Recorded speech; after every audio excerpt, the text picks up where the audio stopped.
50여 가구가 모여 살고 있는 곡송의 한 마을.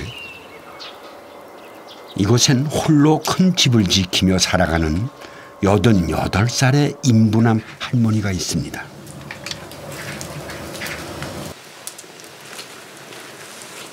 집안은 조용하다 못해 하루 종일 정막만 흐릅니다. 올해는 그냥 꼭 죽을 거면요. 눈만 감으면 죽을 거면 올해는. 빈집 같았던 이곳에 남매의 등장. 혼자 사는 생활이 익숙해졌지만 요즘은 어제와 오늘이 다르게 느껴집니다. 누군가와 대화 한마디 나누지 못한 하루. 고독이 어둡게 내려앉습니다.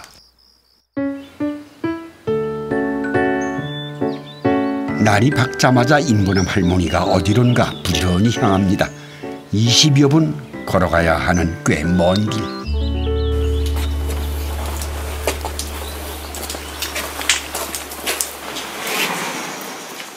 뉴집인지 주인장의 허락도 받지 않고 곧바로 안으로 들어섭니다.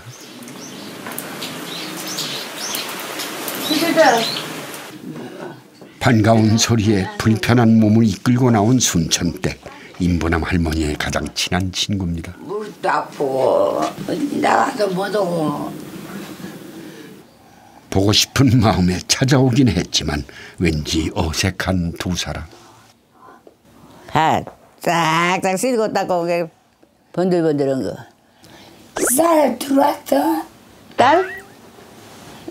농사짓는 들어와? 안 들어왔어, 안 들어. 산에를 산밭으로 막 올라가. 거무용 쓰이고 다 쓰여놨어. 이제 하나를. 올해 안 내려와? 어? 올해. 줘야지. 안 내려와 나지. 이거 참 엉뚱한 답변만 오가는군요. 곧이어 침묵이 흐릅니다. 5분도 채 되지 않아 자리를 뜨는 할머니. 이렇게 급히 가버리는 이유가 있을 듯한데요. 귀도 무거워서 못 알아듣고 눈도 못 써서 수술 있어. 두 눈 다 수술 있어. 좋은 건 하나 없어. 나 몸뚱이가. 네, 초고령자들에게 몸이 불편한 것은 관계를 형성할 때 가장 큰 장애 요소가 됩니다. 특히 60대 이상이 되면 척추관 협착증과 퇴행성 관절염에서 자유로울 수 없죠. 게다가 근력의 약 20%가 소실되면서 멀리 외출도 어렵게 됩니다.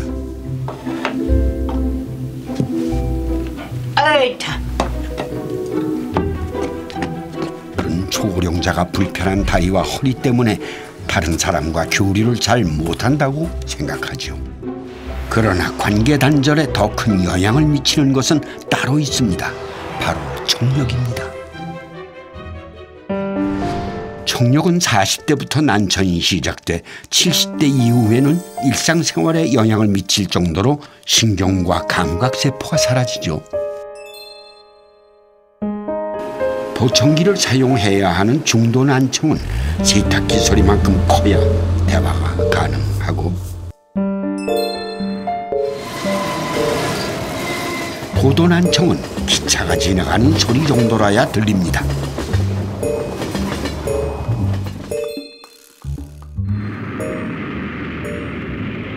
심도 난청인 경우엔 소리가 거의 들리지 않는데요. 초고령자들의 청력 저하는 결국 사람들과 자유롭게 대화할 수 없게 만들고 자신감을 잃거나 소외감마저 느끼게 합니다. 75세 이상 노인의 50%가 이런 청력장애를 겪고 있죠. 이렇게 하면 개미 소리가 들려. 얘들아 평균 배차 가. 네, 안녕하세요. 이거 보니까 답답하다고. 인간의 감각 기능 중 가장 빠르게 노화가 진행된다는 청력. 그래서 노년은 의도치 않게 관계망이 상실되는 시기입니다.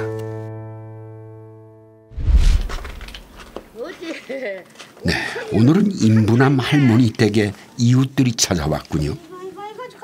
심심해서 찾아왔다는데요. 그래 이리 왔어요.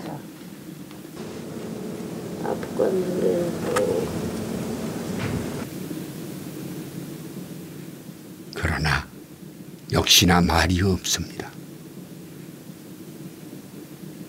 민망했는지 고연슬의 촬영팀에게 말을 건네봅니다. 여는 85, 나는 80, 여 할매는 88. 그렇게 먹었어. 내일이나 가야지 이제. 놀아야지. 놀아? 놀아. 가. 몇 분도 안 돼 일어나 버리는 이웃들, 참 아쉽습니다. 가만히 있다가 어머 얼마나 반갑지. 또다시 혼자의 시간. 함께 있어도 또 홀로 있어도 노인이기에 외롭습니다.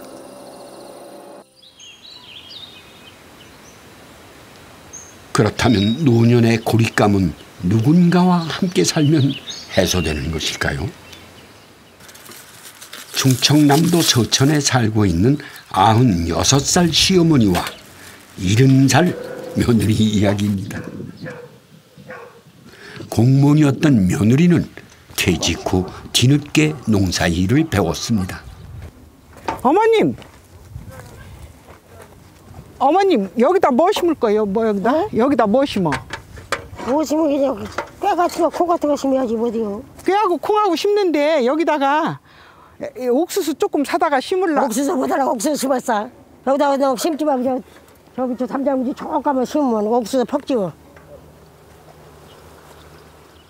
괜히 물어봐 핀잔만 들었습니다. 농사일만큼은 시어머니를 따라갈 수 없죠. 신종훈 씨는 남편과 사별하고 시어머니와 단둘이 살고 있습니다. 남편과의 사별 전 집안의 결정권은 모두 시어머니에게 있었죠. 하지만 상황이 달라졌습니다.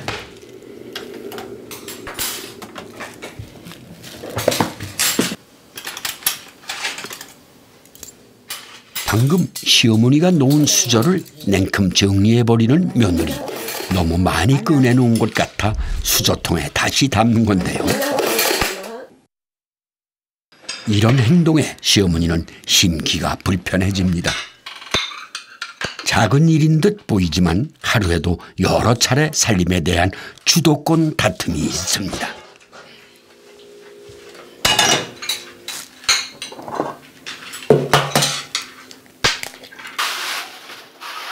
늙은이 먹지 말라고 해도 자꾸만 눈칫밥을 먹게 되네요.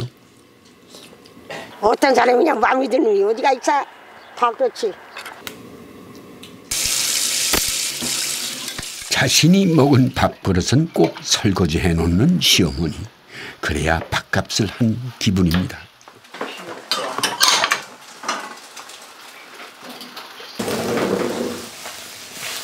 이것저것 치우다 보니 식사가 늦어진 며느리. 젊은 시절 며느리는 호된 시집살이를 했습니다. 지가 어머님하고는 말 안 해요.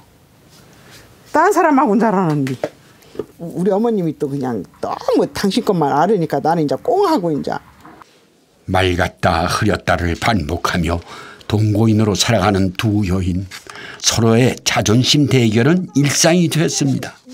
봄 지나가면은 습기 차고 그러면은 탕 나잖아요. 그래서 말려서 병에다 넣어놓으려고. 병에다 넣고 없어 씌우라고. 아 씨앗을 병에다 넣어놔야지. 이제 얼마 있으면 심을 터니 뭐 병에다 넣어. 벌레 생겨서 못 살아. 벌레. 여기 이제 벌레 생기면 이제 막 맨날 벌레 잡다가 뭐해서. 신기 생기면 또. 아니 벌레 생기니까 그래서 그러지. 뭐라느라고 저쯤은요. 내 말은 안 듣고 꼭 너무 얘기만 들어 그냥. 심을라나 못 심을라나 모르네. 맨날 심을라나 못 말아. 맨날 그 소리 맨날. 예전 같으면 호통 한 번 치고도 남을 법한 상황. 그러나 시어머니는 참습니다. 늙으면 사람도 안 따려. 늙으면 가치도 없고. 젊은 사람들은 사람이요. 늙은 사람 사람 죽어도 안 가. 이제 늙으니까 되지 넘어라서 이렇게 사람 대접 못 받아. 집에서는 내 부모니까 어쩔 수 없죠. 남 집에 남 가면 너무 오래 사는가 싶어서. 시어머니의 답답한 마음을 위로해 주는 건 일거리입니다. 거동이 불편하지만 고집스럽게 밭일을 하는 시어머니. 자신의 존재를 알리고 싶은 욕구 때문인데요. 이것이 바로 인정욕구라고 합니다. 심리 전문가들은 인간은 평생에 걸쳐 인정받기 위해 투쟁을 벌린다고 합니다.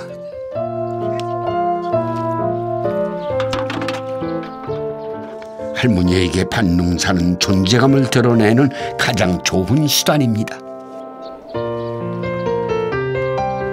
나중 보니까 다 안 해요. 못해 먹어요. 내가 살았던 게 내가 그러니 나중에 뭐 하들 못해요. 톤내서 다 사세요. 서너 질지 너도 진짜 못 오는 거지요. 존재감을 확인하기 위해 할머니는 마지막 순간까지도 이 밭을 지켜나갈 겁니다.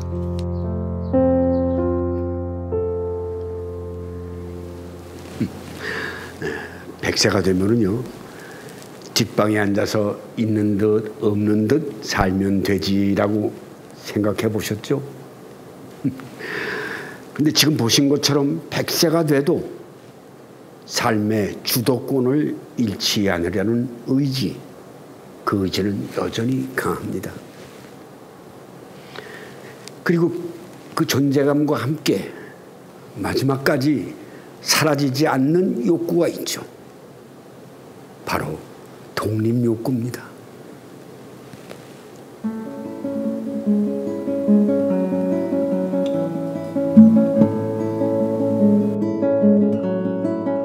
백세가 되면 누구의 도움도 받지 않고 혼자 살아갈 수 있을까요? 올해 100세가 된 김기룡 할아버지입니다. 내가 1918년생이거든. 서울 용성 태생이야. 제1한강교 철교년대 거기서 자전거 5살부터 자전거 타기 시작했어. 자전거 다리야 다리 이게. 오랜 세월 몸에 밴 습관이죠. 속도는 느리지만 100세가 되어도 여전히 자전거를 탈 수 있는 이유입니다.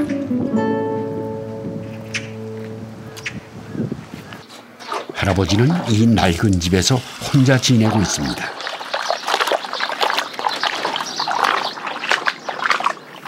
호래비 생활 혼자 40-50년 했어. 아이고.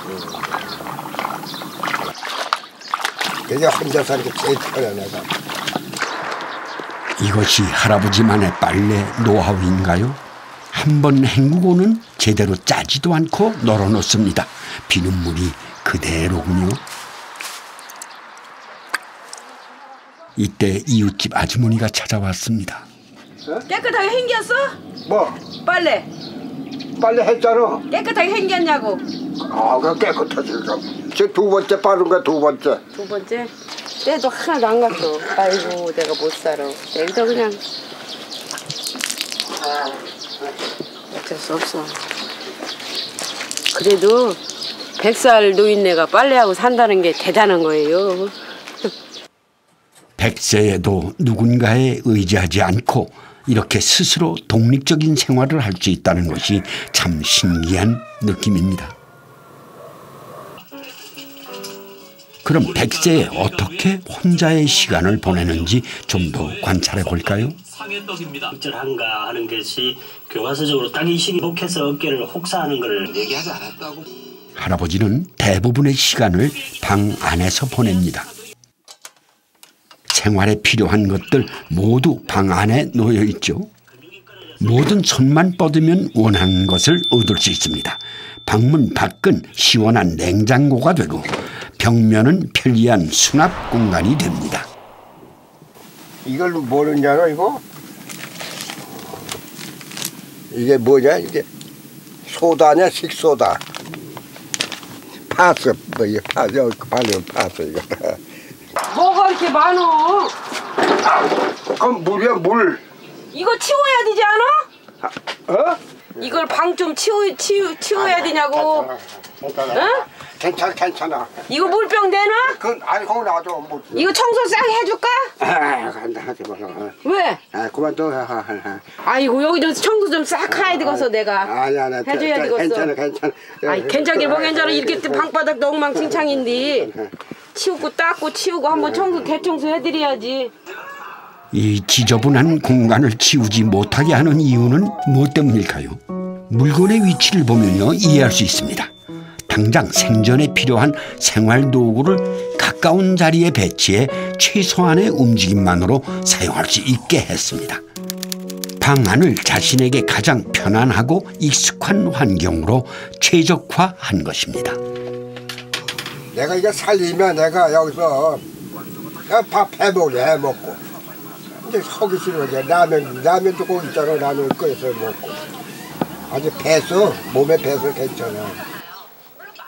백세가 독립생활을 하기 위해선 깨끗한 공간보다 에너지를 소비하지 않는 지저분한 공간이 더 안정감을 주는 것이죠.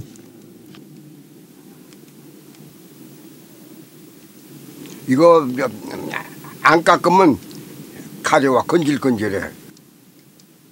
거울도 없이 가위로 면도를 하시는데요. 이렇게 보면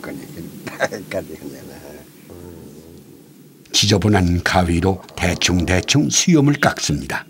사실 눈이 잘 보이지 않아 가위가 지저분한지도 신경 쓰지 않습니다. 이쪽으로 또 백내장 있어서 백내장 이것도 그때 화에 초고령기엔 좀 더 급격한 신체적 변화가 일어납니다. 그리고 퇴행에 맞춰 인간은 스스로 최적화된 공간을 만들고 찾게 되죠. 김기룡 할아버지는 이 마을에서만 50년째 살아가고 있습니다. 거짓말 조금 못해 눈 감고 다닐 수 있을 정도로 익숙하죠. 자식들이 함께 살자고 설득해도 할아버지는 이곳을 결코 떠나려 하지 않습니다. 창자로 감옥이야. 집이 아들네 집 가면 밥만 먹으면 어떡고 이렇게 앉았다고. 나는 여기 있으면은 밥 먹고 자전거 타고 한 바퀴 돌아요. 빙빙 돌다가 와서 자신에게 익숙하고 편안한 곳에서 마지막까지 독립적인 삶을 살고 싶어하는 욕구, 이것이 바로 초고령자의 마음입니다. 젊은 시절과는 달리 백세는 최소한의 에너지로 삶을 살아야 하죠. 공간이 지저분해지는 이유 역시 손이 잘 닿는 곳에, 그러니까 최적화된 장소에 물건을 쌓아두기 때문인데요. 최적화된 환경을 만들려는 초고령자들의 이런 행동은 공간뿐 아니라 정서에서도 나타납니다.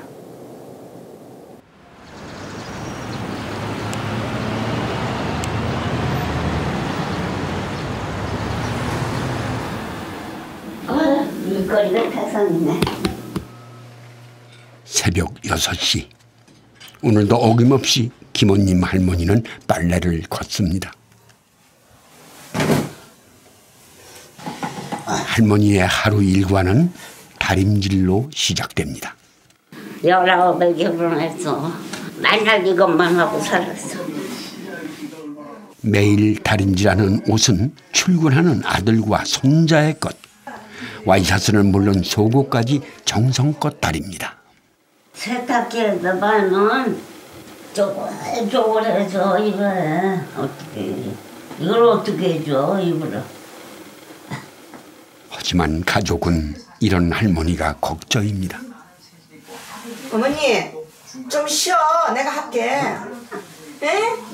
힘들어. 이건 안 나도 이거 오만 아유 힘들어. 어이구 거기 앉아. 그러니까 화장실에 좀 다녀와. 한 번만 다녀와. 얼른 해. 얼른. 거기 앉아. 네. 내가 할게 내가. 나는 대림이가 팔짱 봐봐. 최근 많이 쇠약해져 있어 가족이 다림질을 만류해보지만 소용이 없습니다. 지금 3시간째 지금 하고 있어. 대단하셨습니다. 절대 있잖아 자기 하는 거 난 안 줘. 됐어. 이것만 어머니 이거. 세상에 이불보에 수건 하나까지도 모두 다림질을 해놓았네요. 너무 힘들다. 네, 주름 하나 없이 펴놓은 빨래. 임무를 완성한 할머니는 지쳐 잠이 들었습니다. 사실 할머니는 최근 치매 진단을 받았습니다. 불을 낼 뻔한 때도 여러 번 있었죠. 건강과 안전을 위해 매일 실랑이를 벌이지만 소용없습니다. 어머니가 지금 몸이 무척 안 좋으시거든요. 어젯밤에 잠도 한숨도 못 주무셨는데 당신이 평생 하시는 일이니까 기어이 하시려고 그러면 체력이 너무 약해지셔서 지금 한번 숨겨놓고 하는 거예요. 오늘 좀 쉬시라고. 어머니 할 수 없어요. 아무 걱정하지 마. 뭐든지 지가 할 수 있으면 하고 할 수 없으면 못하는 거. 너무 무리하시니까 그렇지. 대림이가 어디 갔어?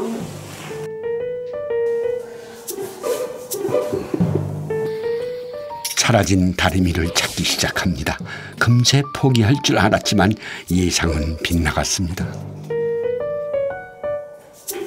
네, 결국 찾아내고 말았네요.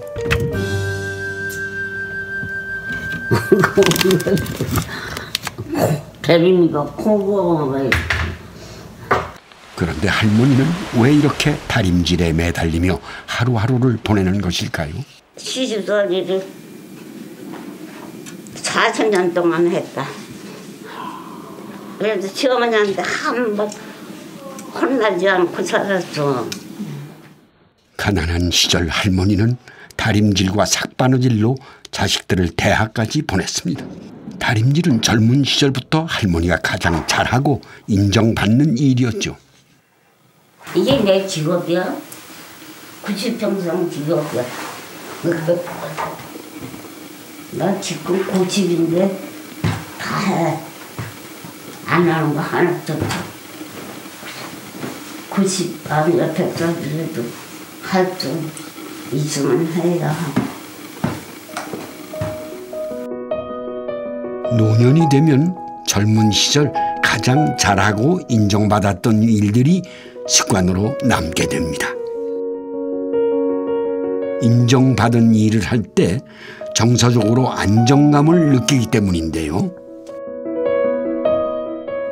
이러한 심리는 초고령자가 될수록 더 강하게 나타납니다. 노년기엔 새로운 일이나 경험을 피하려 합니다. 대신 익숙한 일들을 선택하려 하죠. 정서적으로 편안한 상태를 만들려는 욕구, 즉 정서적 최적화라고 합니다. 노인들의 이해할 수 없는 고집스러운 행동들은 바로 이 때문에 생기는 겁니다.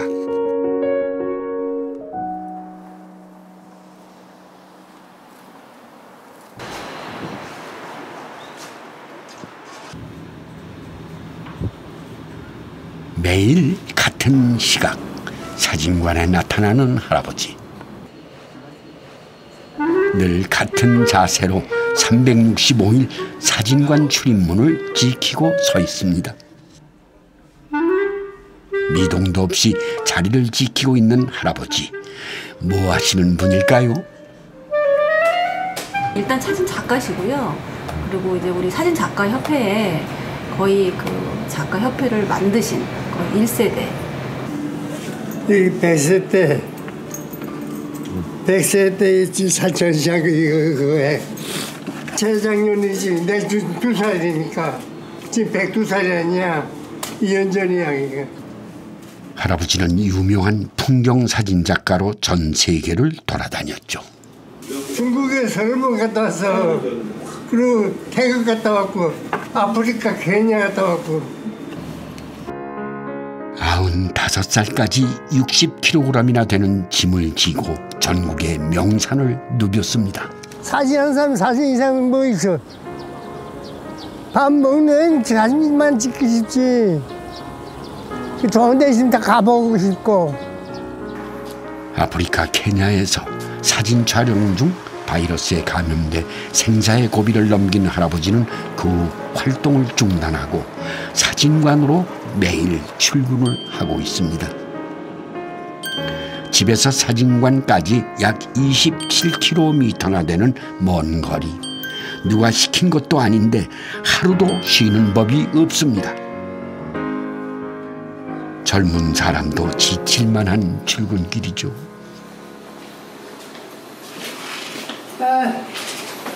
이것이 반보다 이것이 반이면 어떻게 돼? 그것이 2시간.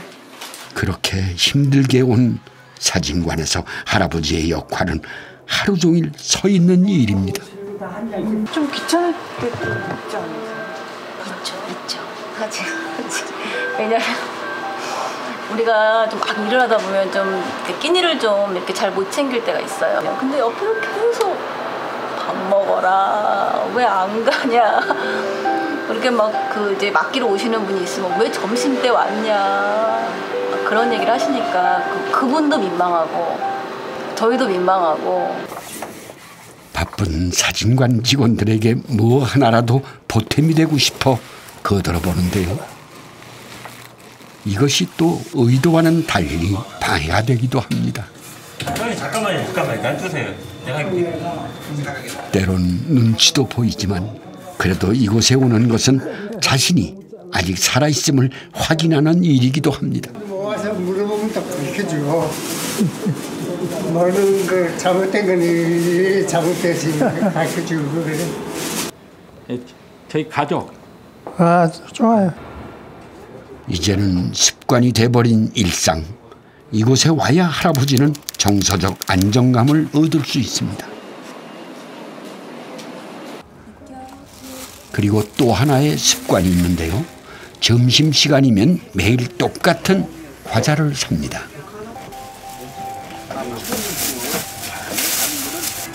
매일 오세요. 비가 오나 눈이 오나 그냥. 과자를 들고 어디론가 향하는데요. 선물의 주인공은 바로 이 식당의 사장님입니다. 할아버지는 이곳에 늘 같은 시간에 찾아와 같은 자리에 앉고 또 변함없이 같은 음식을 주문합니다.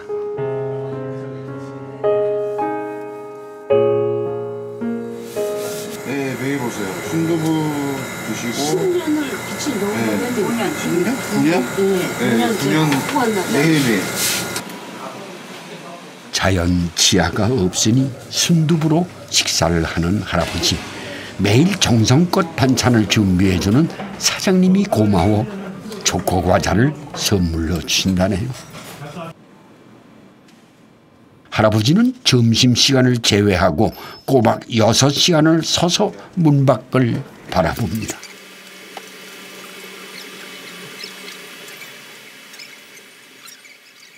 네, 기다리는 사람이 있기 때문이라는데요.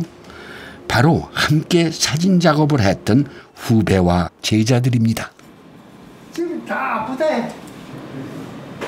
매주 월요일 나오는 사람들 아파가지고 아주 안 나온다니까. 내가 전화 받지 못하잖아. 그거 나빠가지고. 그래 혹시나 내가 알아? 혹시나 하는 기대감은 오늘도 이루어지지 않았습니다. 수고해. 내일 봐.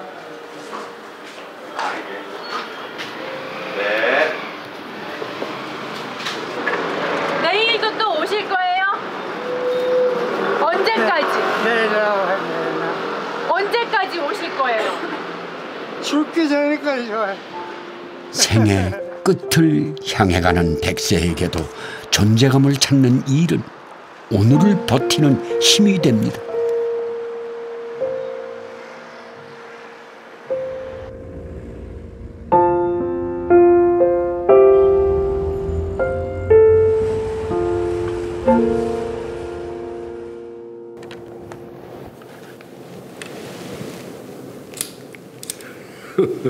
네.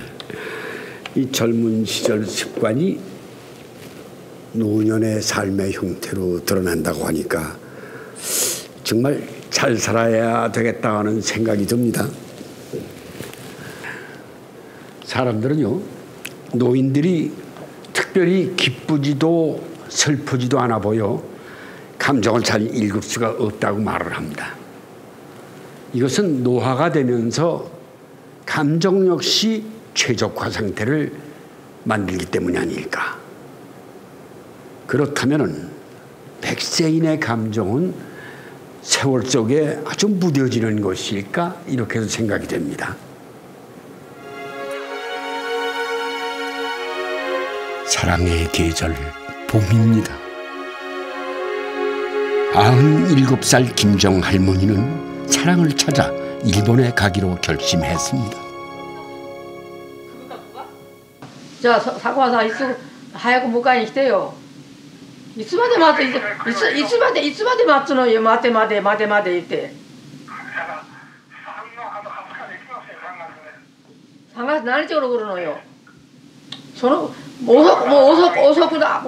ここ痛くないから早く行きたいの。明日行くんだって。いつ来るのよ。 불타는 할머니의 마음과 달리 사쿠바 씨의 태도가 미지근합니다. 혹시나 변심한 건 아닌지 할머니는 애가 탑니다. 날 뭐 일신동체라고 그렇게 하면서 뭐 결혼하자고 막 이런 말까지 하고.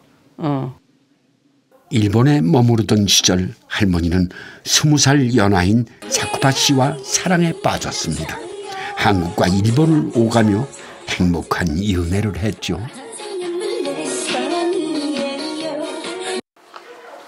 참 착한 사람이야. 우리 3층에 살았어요. 깨끗하고 사람은 사랑할 줄 알고.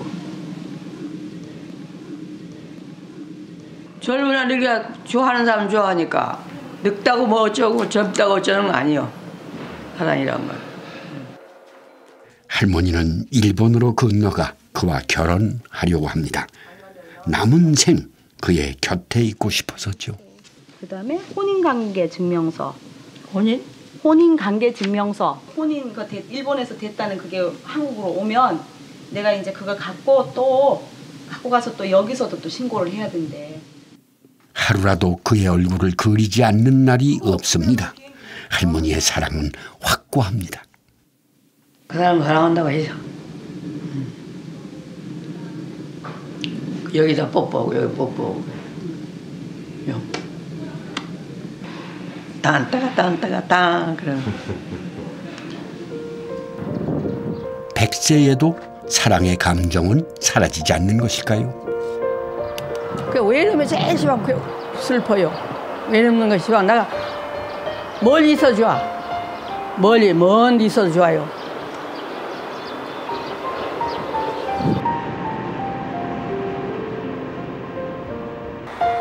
할머니는 후회 없는 마지막을 위해 일본행을 선택했습니다. 미쳤다. 아니 미쳐갖고 사쿠바라 사람 한번 만나고 싶어요. 말 다 하고 싶어요. 난 당연히 사랑한다. 인간에겐 사랑의 감정을 조절하는 호르몬이 나옵니다.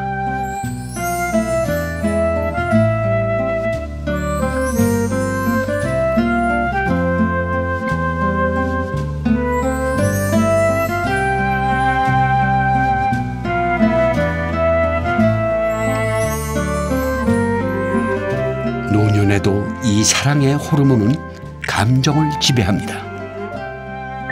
그리고 인간애로 단단해지죠.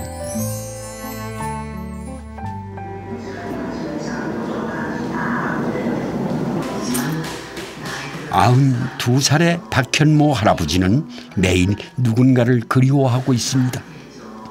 오니까 할머니가 있어. 사별하고서 그 할머니 일로 왔어.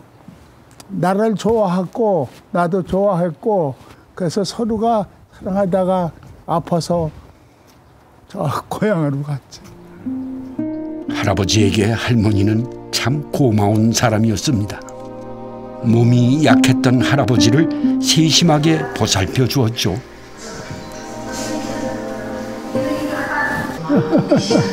할머니를 떠올리는 것만으로도 미소가 번집니다.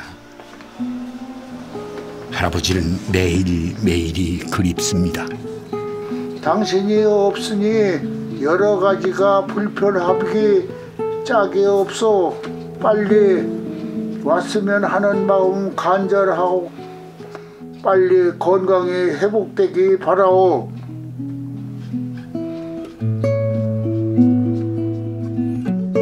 할아버지에게 사랑은 따뜻함이자 보살핌입니다.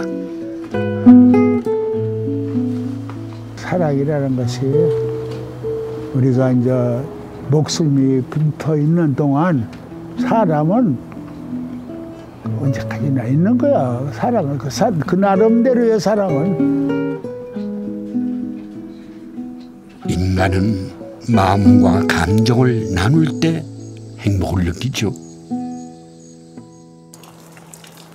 만약 감정을 나누지 못한다면 어떻게 될까요?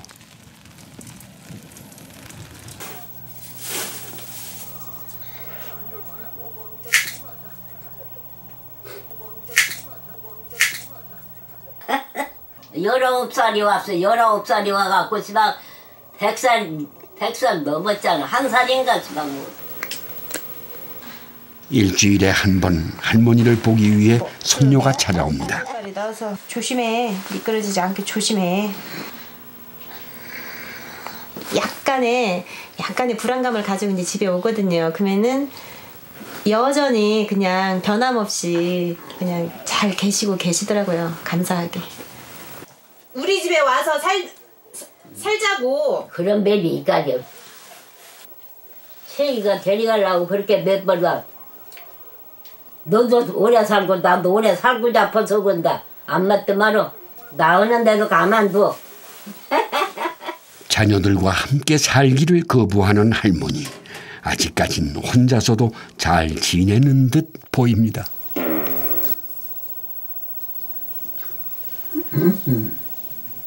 끊임없이 무언가를 하며 시간을 보내는데요. 혼자의 시간이 외롭지 않은 걸까요? 할머니, 식사. 너도 가지 말고. 나는 가야 돼. 지금 가야 돼. 얼른.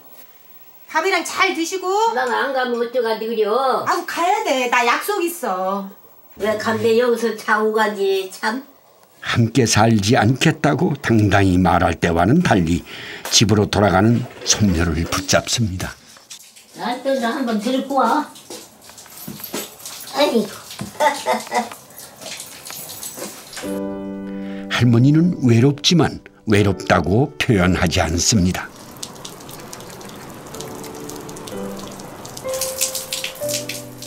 갔어.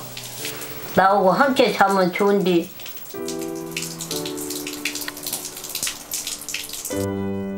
백세가 되어도 희로애락의 감정은 온전히 살아있습니다.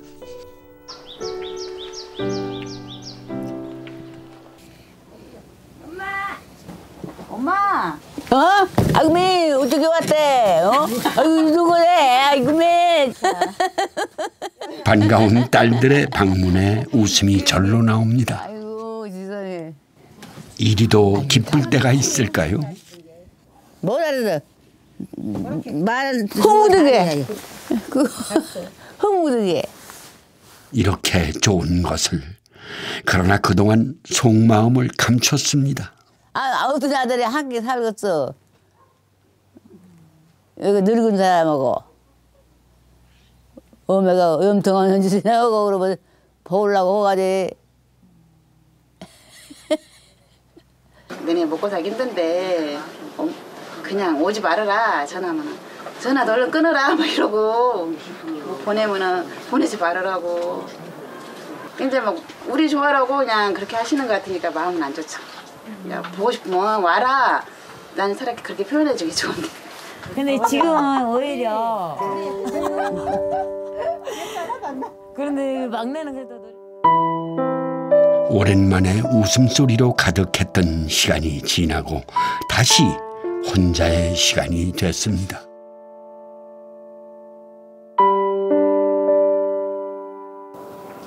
외롭지만 할 수 없지 뭐. 에휴, 살면 넘어가 그대로. 인간의 감정은 결코 무뎌지는 것이 아닌가 봅니다. 슬픔도 외로움도 아픔도 100년의 시간 동안 고스란히 안고 살아가야 하는 것이죠. 무엇보다 오래 산다는 건 고통의 감정을 견뎌야 하는 시간들입니다. 사랑하는 이들을 먼저 떠나보내야 하는 아픔을 떠안고 가야 하기 때문이죠. 삶과 죽음이 공존하는 이것이 바로 백제인입니다.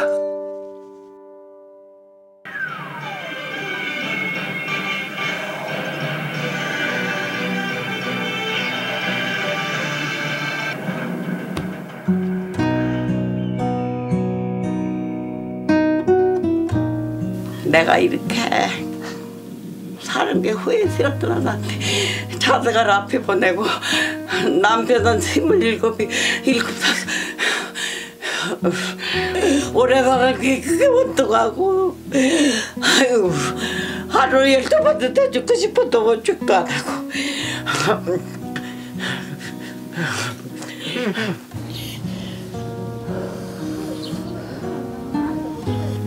이게 속에 병이 생겨.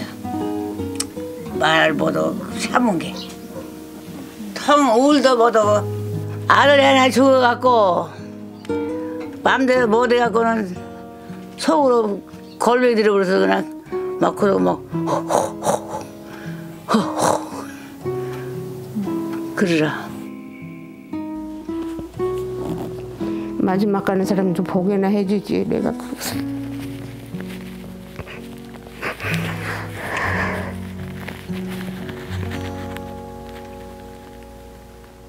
아버지가 그냥 5달 꼬박 들어넣어서 앓는데 내가 밥을 분명한 건 못 봤어요. 그냥 위험할 때만 가서 그냥 보고 그냥 아이고 너무너무 속상해. 내가 그랬어.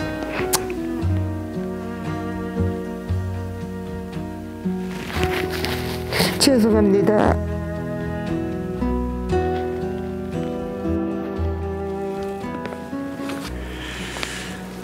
인간이 누릴 수 있는 최상의 나이 100세 시대가 열렸습니다. 멈추려 해도 흘러가는 한 조각의 구름처럼 뒷물에 떠밀려 흘러가는 앞물처럼 100년이라는 시간도 그렇게 흘러갈 것입니다. 여러분은 어떤 형태로 그 100년의 시간을 채워 나가고 싶으신가요?